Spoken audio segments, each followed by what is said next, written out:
ആദ്യമായിട്ട് നിങ്ങൾ എല്ലാവരും കൂടെ എത്തിച്ചേർന്നുള്ള എൻ്റെ അതിയായ സന്തോഷം നിങ്ങളോട് ഞാൻ പങ്കുവെക്കുകയാണ്. എന്നെ സംബന്ധിച്ചിടത്തോളം ഇപ്പോൾ ഭയങ്കരമായൊരു ദുഃഖത്തിലാണ്. ദുഃഖം എന്ന് വെച്ചിട്ടുണ്ടെങ്കിൽ ഞാൻ 77 വിശ്വാസ പരിശീലനമായിട്ട് ആരംഭിച്ചതാണ്. 2022 വരെ ഞാൻ ആ മേഖലയിൽ തുടർന്ന ആളാണ്. അതിനിടയ്ക്ക് വിൻസെന്റ് പോളും മറ്റു പല സംഘടന പ്രവർത്തിച്ചു.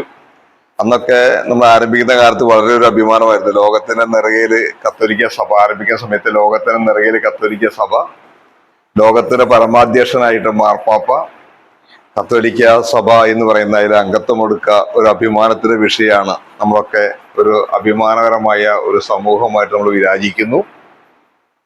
അന്ന് 6ാം സ്ഥാനത്തായിരുന്ന മുസ്ലിം സമുദായം ലെബനൻ പോലുള്ള നമ്മുടെ ക്രിസ്തീയ രാജ്യങ്ങളെ മുസ്ലിം രാജ്യങ്ങളാക്കിക്കൊണ്ട് അതിവേഗം മുന്നോട്ട് പോകുന്ന ഒരു കാലഘട്ടത്തിലേക്ക് നമ്മൾ എത്തി നിൽക്കുന്നു.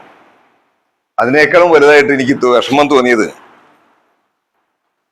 നമ്മുടെ ധാർമ്മികമായിട്ടുള്ള മൂല്യച്യുതിയാണ്. ഏറ്റവും വിഷമകരമായിട്ട് മുൻപൊക്കെ നമ്മൾ ചൂണ്ടിക്കാണിക്കാനായിട്ട് നമുക്ക് കുറെ മാതൃക ഉണ്ടായിരുന്നു. ഇപ്പൊ നമ്മളെ പ്രധാനമായിട്ട് നമ്മുടെ അച്ഛന്മാരെ കണ്ടുപഠിക്കുക, മറ്റുള്ള ആൾക്കാരെ കണ്ടുപഠിക്കുന്നു പറയുന്ന ആ ഒരു കാലഘട്ടത്തിൽ നിന്നും അവരെ കണ്ട് പഠിക്കരുത് എന്ന് പറയേണ്ട ഒരു ഘട്ടത്തിലേക്ക് നമ്മൾ എത്തി നിൽക്കുന്നു. ശരിക്ക് നമ്മൾ പഠിപ്പിച്ചിട്ടുണ്ട്, ദാരിദ്ര്യം, ബ്രഹ്മചര്യം, അനുസരണം 3 വ്രതങ്ങൾ എടുത്തവരാണ് പുരോഹിതന്മാര്. ആ 3 വ്രതങ്ങളും വെള്ളിക്കുവല്ല വെള്ളി പോലെ ആയ ഒരു അവസ്ഥയിലാണ് ഇപ്പൊ നമ്മൾ കണ്ടിരിക്കുന്നത്. നമുക്കറിയാം വെള്ളിക്കുവല്ല വെള്ളിയില്ല, സംഗതി വെള്ളിക്കുവലിന്റെ പേര്. അങ്ങനത്തെ ഒരു അവസ്ഥയിലേക്ക് എത്തി.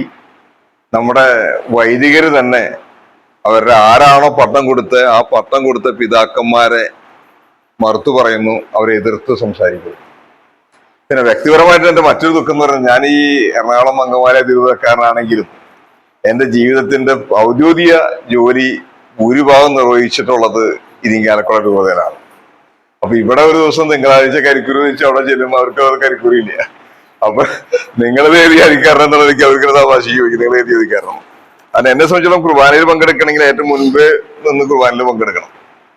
അപ്പൊ മുൻപിൽ കുർബാന, ഇപ്പൊ എനിക്ക് ഈ കുർബാന മുൻപിൽ നിന്ന് പങ്കെടുക്കാൻ പേടിയാണ്. കാരണം മറ്റു രൂപതകളിലൊക്കെ ഞാനിപ്പോ ഈ എന്റെ MBA പഠിച്ച എറണാകുളത്താണ്. അപ്പൊ അതിന് പോകുന്നവർക്ക് പള്ളിയിൽ കയറും, അല്ലെങ്കിൽ ജോലിക്ക് പോകുമ്പോ ഇപ്പൊ അവിടെ എപ്പോഴാണ് നിൽക്കുന്നത്, സാറ് പറഞ്ഞ പോലെ അവിടെ എപ്പോഴാണ് നിൽക്കുന്നത്, അവിടെ എപ്പോഴാണ് ഇരിക്കുന്നത്, അവിടെ എപ്പോഴാണ് വിട്ടതൊന്നും നമുക്കറിയാത്തൊരു അവസ്ഥയിലേക്കായിരുന്നു. അപ്പൊ അങ്ങനെ ഒരു അവസ്ഥയില് ഞാൻ കഴിഞ്ഞ ദിവസം എൻ്റെ ഒരു വീഡിയോ കണ്ടു. ഇപ്പൊ എന്റെ മകളും എന്റെ അയൽവക്കാരനായിട്ട് നമ്മുടെ ആൽസൻ, ഷാർജയിലെ മതാധ്യാപകരാണ്. ആ 2 പേരും, ഈ ആൽസൻ വളരെ വിഷമത്തോടു കൂടി തട്ടിപ്പിതാവ് കഴിഞ്ഞ ആഴ്ച അവിടെ ചെന്നിരുന്നു. തട്ടിപ്പിതാവിനോട് വേദനയോടുകൂടി പറയുന്ന ഒരു വിഷയം നമ്മുടെ ഈ സഭയുടെ കാര്യത്തെ പറ്റി. അപ്പൊ അങ്ങനെയുള്ള ഒരു വിഷമകരമായ ഒരു അവസ്ഥയിലാണ് നമ്മൾ നിൽക്കുന്നത്. അപ്പൊ അതിനിടയ്ക്ക് ഞാനിവിടെ കുടുംബീട്ടൊക്കെ പറയാറുണ്ട്. മുൻപ് നമ്മുടെ സാറ് പറഞ്ഞ കാര്യത്തിൽ ഞാൻ സൂചിപ്പിക്കുകയാണ്. മുൻപ് നമ്മുടെ കുടുംബ യൂണിറ്റുകളുടെ കേന്ദ്ര യൂണിറ്റിന്റെ പ്രസിഡന്റ് ചെയർമാൻ അൽമായനായിരുന്നു, മെമ്പറാണ് ഇവിടുത്തെ. പക്ഷെ കുറെ കാലം കഴിഞ്ഞപ്പോ അതാണ് മാറ്റി, ചെയർമാൻ എന്നുള്ളത് അച്ഛനായി. പക്ഷെ നമ്മൾ ആരും അതിനൊരു വഴക്കം വെക്കാത്ത ഒരാൾ പോലും ഞാൻ പോയിട്ട് ഇന്ന് വരെ ഞാൻ അച്ഛനോട് പറഞ്ഞു, ഇന്ന് വരെ ഒരു അൽമായൻ പോലും ഇത് ശരിയല്ല, ഞങ്ങള് സാറ് പറഞ്ഞിരിക്കുന്നത് ഞാൻ ചൂണ്ടിക്കാണിക്കുന്നത് നമ്മളെ ഒരു നേതൃത്വ പദവിയിലേക്ക് എത്തിച്ചേർക്കാനുള്ള ഒരു പദവിയാണ്. അപ്പൊ അതുകൊണ്ട് ആ രൂപത്തിൽ വളർത്തിയെടുക്കാനുള്ള വേദിയാണ് ഞങ്ങൾ ആകണം എന്ന് ഒരാളും പറഞ്ഞില്ല. അതോടൊപ്പം ഞാൻ കൂട്ടി തന്നെ പറയാണ്, ഇപ്പൊ ഇന്ന് ഞാനും ഒത്തിരി സംഘടന പ്രവർത്തിച്ചിട്ടുണ്ട്. പക്ഷെ അതിലിപ്പോ ഏറ്റവും നന്നായിട്ട് പ്രവർത്തിക്കുന്ന ഒരു സംഘടന എന്ന് പറയുന്നത് വിൻസെന്റ് പോൾ ആയിട്ട് ഞാൻ പറഞ്ഞത്. എനിക്ക് വേറെ മറ്റൊരു അഭിപ്രായം എനിക്കറിയില്ല, വിൻസെന്റ് പോൾ ആണ്. ഞാനതിലൂടെ സ്ഥാപക സെക്രട്ടറിയാണ്, പുഷ്പേരിയുടെ പേര് സ്ഥാപക സെക്രട്ടറിയാണ്. അതിലെനിക്ക് തോന്നിയിട്ടുള്ള ഒരു പ്രധാനപ്പെട്ട ഘടകം, മറ്റൊരു സംഘടനയിലും എല്ലാത്തിനെയും ആത്മീയ ഡയറക്ടറോ അല്ലെങ്കിൽ മറ്റുള്ള കാര്യങ്ങളോ വൈദികനാണ്. ഈ സംഘടനയിൽ ആത്മീയ ഉപദേഷ്ടം മാത്രമേ ഉള്ളൂ. അവിടെ കാര്യമായിട്ട് ആരും കയറി ചെല്ലില്ല. കാരണം അവിടെ വേറൊരു പ്രശ്നമുണ്ട്, കൂടിയിരിക്കുമ്പോൾ ഒരു രഹസ്യപ്പിരിവ് എന്നുള്ള സംഭവം ഉള്ളത് ഈ വിൻസെന്റ് പോൾ സംഘടനയ്ക്കാണ്. ബാക്കി ഒരു സംഘടനയിലും അവിടെ നിന്ന് എന്തെങ്കിലും കൂടെ കൊണ്ടുവരാന്നല്ലാതെ ഈ സംഘടനയിൽ മാത്രം ചെല്ലുമ്പോൾ എല്ലാവരും കൈനീട്ടി എന്തെങ്കിലും ഇടും. നമ്മളും അപ്പൊ ആരായാലും വൈദികനായാലും മറ്റൊരാളും നിർബന്ധിതരാണ്. അപ്പൊ അങ്ങനെ വേറൊരു ഒച്ചപ്പാടും വളരാണ്ട് പോകുന്ന സംഘടന ഈ വിൻസെന്റ് പോൾ സംഘടനയാണ്. അപ്പൊ എന്തായാലും ഞാൻ ചുരുക്കുകയാണ്, കാരണം നേരം വൈകുന്നില്ല.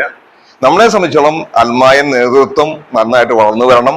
നമ്മുടെ കത്തോലിക്ക സഭയുടെ ഒരു കൂട്ടായ്മ വളർന്നു വന്നില്ലെങ്കിൽ സാറ് പറഞ്ഞ പോലെ തന്നെ നമ്മളൊക്കെ അന്യം നിന്ന് പോകുന്ന ഒരു സമൂഹമായിട്ട് മാറും. പരസ്പര സ്നേഹത്തിന്റെയും പരസ്പര ഐക്യത്തിന്റെയും അരൂപിൽ മുന്നോട്ട് പോകേണ്ട ഈ സമൂഹം ആ രൂപത്തിൽ മുന്നോട്ട് പോകാനുള്ള ഒരു ശ്രമം നമുക്ക് ഈ ഒരു നേതൃത്വം, നമ്മുടെ ആത്മീയ നേതൃത്വം ഇല്ലാത്തതാണ് നമ്മുടെ ഈ പ്രശ്നങ്ങൾക്ക് പ്രധാനപ്പെട്ട കാരണം എന്ന് എനിക്ക് തോന്നുന്നു. ഇപ്പൊ കഴിഞ്ഞ കാലഘട്ടങ്ങളിലൊക്കെ അൽമായർ കുറെ പേര് ഒച്ചപ്പാടും ഉണ്ടാക്കിയ കാര്യങ്ങളൊക്കെ പറഞ്ഞിരുന്നു. പക്ഷെ ഇപ്പൊ അൽമായ നേതൃത്വം നമ്മളെന്തോ പിതാക്കന്മാരുടെ മാത്രം ഉത്തരവാദിത്തമാണ് എന്നുള്ള രൂപത്തിൽ നമ്മൾ മാറി നിൽക്കുന്നതാണ് പൊതുവെയുള്ള ഒരു ചിന്താഗതി. എന്തായാലും ആളുകളുടെ എണ്ണം കുറവ് എന്നുള്ള കാര്യത്തിലൊന്നും ഒരു തർക്കമൊന്നുമില്ല.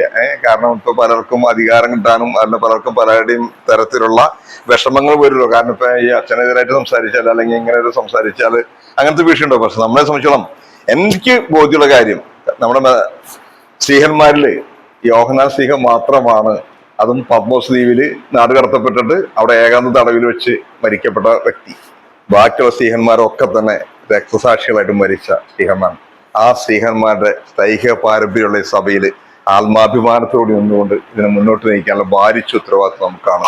അത് എണ്ണവും വണ്ണവും ഒന്നും നോക്കേണ്ട കാര്യമില്ല. ഞാനിപ്പോ ഇതിലിപ്പോ പലരും എന്നോട് പറഞ്ഞു ഇങ്ങനെ നമുക്ക് അങ്ങനെ എണ്ണം വണ്ണം നോക്കേണ്ട കാര്യമില്ല. നമുക്ക് നമ്മുടെ നേതൃത്വത്തിലേക്കുള്ള യേശുനാഥ് നമ്മുടെ മുൻപിലുണ്ട്. ആ യേശുനാഥിന് വേണ്ടി നമ്മൾ വേറൊരു കളവിനോ മറ്റു കാര്യങ്ങൾക്കൊന്നുമല്ല, ആ യേശുവിനോട് ചേർന്നുകൊണ്ട്, പരിശുദ്ധ പിതാവിനോട് ചേർന്നുകൊണ്ട്, മെത്രാൻസേനോട് ചേർന്നുകൊണ്ടുള്ള സമൂഹം വളർത്തിയുള്ള ശ്രമത്തിന്റെ ഭാഗമായിട്ട് നടന്ന ഈ പ്രവർത്തനത്തിന് എല്ലാ തരത്തിലുള്ള പിന്തുണയും ഞങ്ങളുടെ ഭാഗത്തുണ്ടാവും എന്ന് പറഞ്ഞുകൊണ്ട് ഇവിടെ വന്ന് നിങ്ങൾ എല്ലാവരെയും പ്രത്യേകമായിട്ട് അനുമോദിച്ചുകൊണ്ട് ഞാൻ നിർത്തുന്നു.